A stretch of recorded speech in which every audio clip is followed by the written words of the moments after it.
One of 7 children, Frank Capra was born on May 18, 1897, in Bisacquino, Sicily. On May 10, 1903, his family left for America aboard the ship Germania, arriving in New York on May 23. There's no ventilation, and it stinks like hell. They're all miserable. It's the most degrading place you could ever be, Capra said about his Atlantic passage. Oh, it was awful, awful. It seems to always be storming, raining like hell and very windy, with these big long rolling Atlantic waves. Everybody was sick, vomiting. God, they were sick.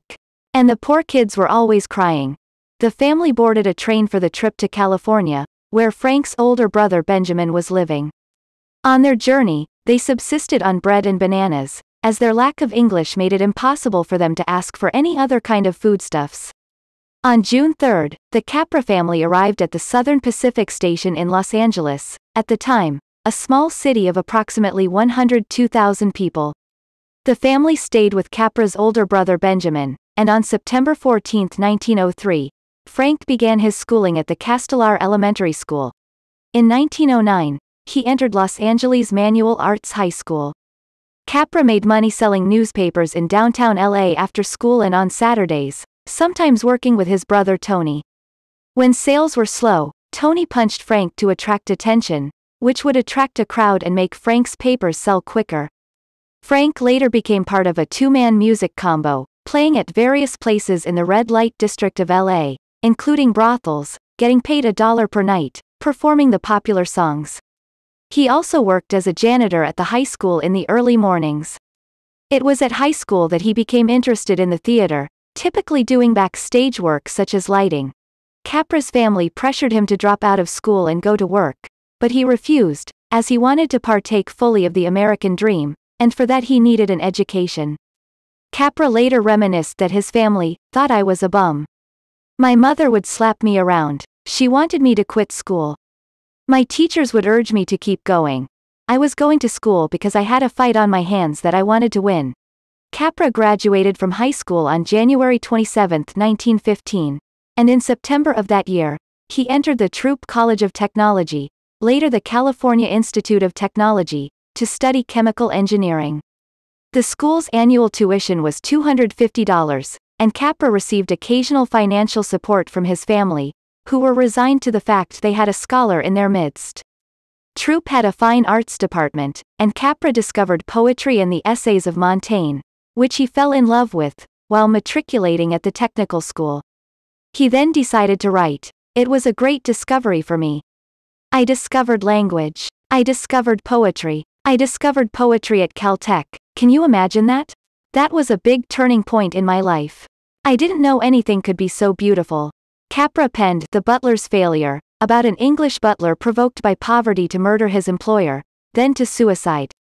Capra was singled out for a cash award of $250 for having the highest grades in the school. Part of his prize was a 6-week trip across the US and Canada. When Capra's father, Turadu, died in 1916, Capra started working at the campus laundry to make money. After the U.S. Congress declared war on Germany on April 6, 1917, Capra enlisted in the army, and while he was not a naturalized citizen yet, he was allowed to join the military as part of the coastal artillery. Capra became a supply officer for the student soldiers at Troup, who have been enrolled in a Reserve Officers Training Corps program.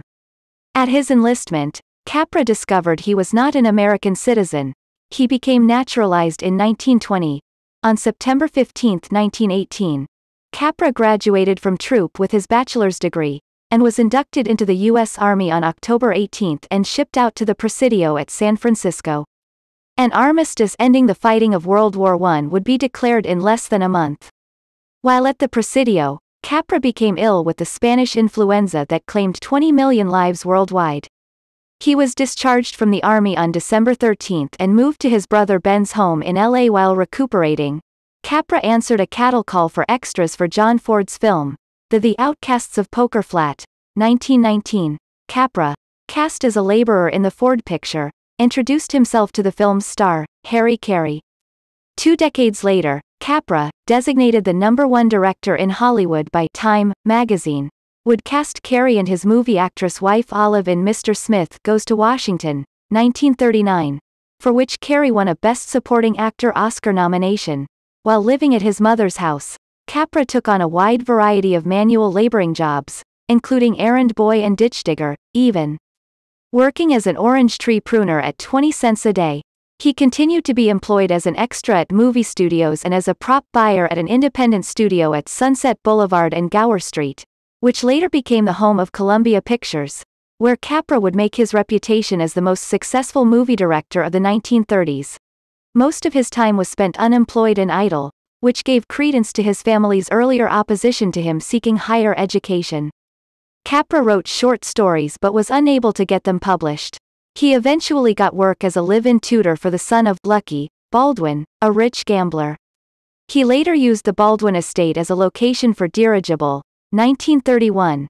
Smitten by the movie bug, in August of that year, Capra, former actor W.M. Plank, and financial backer Ida Mae Heitman incorporated the Tri-State Motion Picture Co. in Nevada. Tri-State produced 3 short films in Nevada in 1920, Don't Change Your Husband, 1919, The Pulse of Life, 1917, and The Scar of Love, 1920, all directed by Plank, and possibly based on story treatments written by Capra. The films were failures, and Capra returned to Los Angeles when Tri-State broke up. In March 1920, Capra was employed by CBC Film Sales Co., the corporate precursor of Columbia Films, where he also worked as an editor and director on a series called Screen Snapshots. He quit CBC in August and moved to San Francisco, but the only jobs he could find were that of bookseller and door-to-door salesman. Once again seeming to fulfill his family's prophecy, he turned to gambling, and also learned to ride the rails with a hobo named Frank Dwyer. There was also a rumor that he became a traveling salesman specializing in worthless securities, according to a Time magazine story, Columbia's Gem, August 8, 1938 issue, v.32, number 6. Still based in San Francisco in 1921, producer Walter Montague hired Capra for $75 per week to help direct the short movie The Ballad of Fisher's Boarding House, 1922, which was based on a poem by Rudyard Kipling. Montague, a former actor, had the dubious idea that foggy San Francisco was destined to become the capital of movies, and that he could make a fortune making movies based on poems. Capra helped Montague produce the one-reeler, which was budgeted at $1,700